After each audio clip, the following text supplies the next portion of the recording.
a story that goes is a minister who was preaching in the pulpit in 1855. He was preaching, and the Union Army came up with what is called Hines Creek, and they were shooting, and he got frightened and jumped out the back window. He went to Kentucky, joined the Union Army. So 2 years later, when the Civil War was over, he came back to the same church, which was Alder Springs then, and preached the same message. But in beginning, he said, brothers and sisters, I am back to continue my message that was interrupted, and I jumped out the back window because I was frightened and ran through the woods, and something wet run down my leg. Thank God it wasn't blood.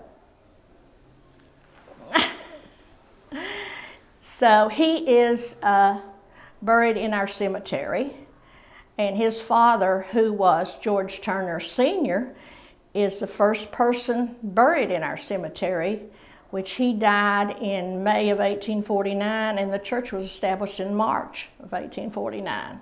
Alder Springs was a small community at one time. We are called Alder Springs because in the corner of this property now was a shrub called an alder bush. And so that's where the name comes from. Still, we hold to the old bylaws and pretty much the manner of worship. Of course, our main concern is that folks know Christ. They don't have to wear a suit. They don't have to wear, try to keep up with the Joneses. Our main goal is to get people saved and get them in a relationship with Jesus. But customs, traditions, pretty much the same.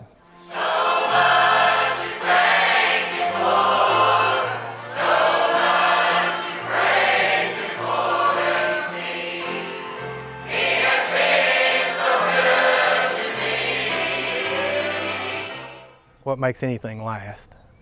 But for a church, and this church in particular, for the part that I've known it, and not just since I've been a member, because I've known it since I was just a kid, but I think it's about sharing the truth of the gospel and just sharing that love of Christ and letting people know that there's hope in the world.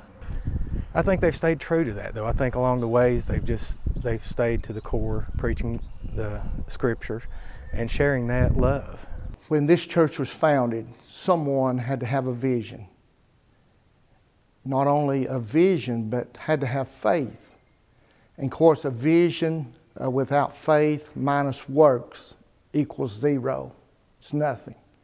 So those who had a vision that this community needed a place where folks could come and find a refuge, a haven of rest, regardless of what their purpose or situation, circumstance might be in life. And so it's just, it's been amazing that spirit, has carried on. As being a person who's lived a long time, I believe every community should have a religious sanctuary, place to worship for those who choose to. Seth, this church body has been blessed to have 4 different facilities.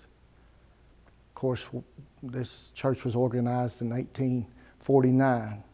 So naturally, we're celebrating 175 years. Looks, the size of the building, maybe the shape of the building, but as far as people loving the Lord and being yielded to He, the Holy Spirit, there's not been no change.